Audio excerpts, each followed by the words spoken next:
when McDaniels became the coach of the Broncos in 2009, first thing he did, bye-bye to Jay Cutler. Remember how stunning that was? Ended up with your Chicago Bears. Thought he was going to Washington to be reunited with Mike Shanahan and Kyle Shanahan, but Mike Shanahan, who had drafted him, traded up, surprised everyone in 2006, traded up to get Jay Cutler. Everyone thought that's where he was going. He ended up with the Bears. But that was the first thing he did. So you got Derek Carr, 1 year left on his contract. I don't know what Josh McDaniels is going to do. I'll tell you exactly what he's going to do. He's going to keep Derek Carr because, one, Derek Carr is very clearly the heart and soul of that locker room. If you watched the Raiders last year, everything they went through, he did an incredible job. Not even talking about on the field. I'm talking about being a leader, like all of his statements, even after the Henry Ruggs situation, like everything he said was perfect in terms of what you want out of your quarterback, what you want for your team to stay together.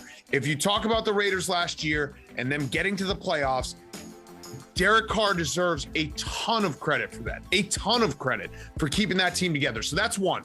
Two, when Josh McDaniels went to Denver, it was an outright disaster. There's no way he's going to make that mistake again. That was so stupid of him the first time. I know some guys who were on that team, and they said that he lost the locker room almost instantly. And you know what's great, Mike? We had Brandon Marshall in here in studio on Pardon My Take 2 weeks ago. And I asked him about Josh McDaniels. I asked him about what coach in your entire time in the NFL prepared you best for game day. And he said Josh McDaniels. And this is a guy who has bad feelings about Josh McDaniels in Denver. He said Josh McDaniels always made us feel like we were going to win that day. And his game plan was always so detailed and so like down to the absolute minutia that would get us over the edge. And this is a guy who, remember, Brandon Marshall wanted out the pajamas. He shows up, he's punting balls. Like a lot of guys on that Denver team do not like Josh McDaniels, but they still respect him as a coach. And that tells you that he clearly is ready for the job. And all he has to do is not screw up year one with his quarterback and that locker room. And I think he'll do it. I think he'll be okay. He'll come in, he'll use Derek Carr to his benefit, because imagine going to a team and having a leader like that in place. Show me another team that's looking for a head coach that has that setup. It doesn't exist. Kirk Cousins is not that leader. Justin Fields was just a rookie. Daniel Jones is not that leader. Trevor Lawrence is a rookie. You cannot find a better situation in terms of coach coming in and having a good quarterback who's also the heartbeat of that team. I have two caveats. Number one, is Derek Carr upset that Rich Bisaccia didn't get the job because he and others came out and said Bisaccia should keep the job? That's one. I need to make sure that Derek Carr is on board with Josh McDaniels. And hopefully they talked to him in advance. They explained it to him that he's okay with it. Secondly, he's entering the last year of his contract. And he may say, hey, you want me to be on board with this? I need to know you're on board with me.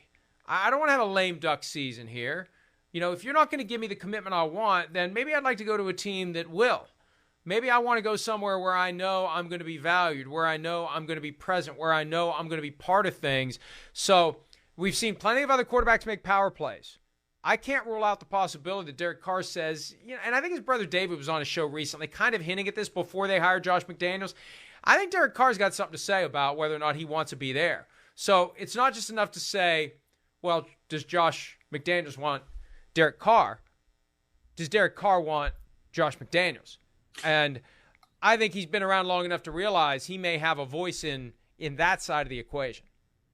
Yeah, I mean, my counterpoint to that would be you have the guy who was Tom Brady's offensive coordinator for a very long time, who coached under Bill Belichick, who clearly knows the game inside and out. If you're Derek Carr, why wouldn't you say on the flip side, let me play?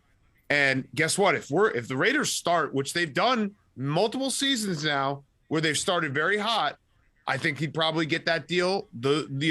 Come mid-October. If not, someone's going to get him next year. Like if he's free agent, he would be one of the best free agent quarterbacks that's hit the market with still years left in his prime for a long time. So he would make money either way. I think he's going to be good either way. We'll see how it plays out, though, but it's a name we need to keep in that category of who knows what's going to happen. Because, look, it sounds like you're all in with Derek Carr, but the other day I think Sims and I were talking about the possibilities in Las Vegas. Aaron Rodgers, I know that Aaron Rodgers is watching the Raiders situation. That would be something. And now Tom Brady's retired, but so was Brett Favre. I mean, wouldn't that be something if Tom Brady and Josh McDaniels got together in Las Vegas? I don't think the cupboard is otherwise sufficiently stacked to attract a Tom Brady.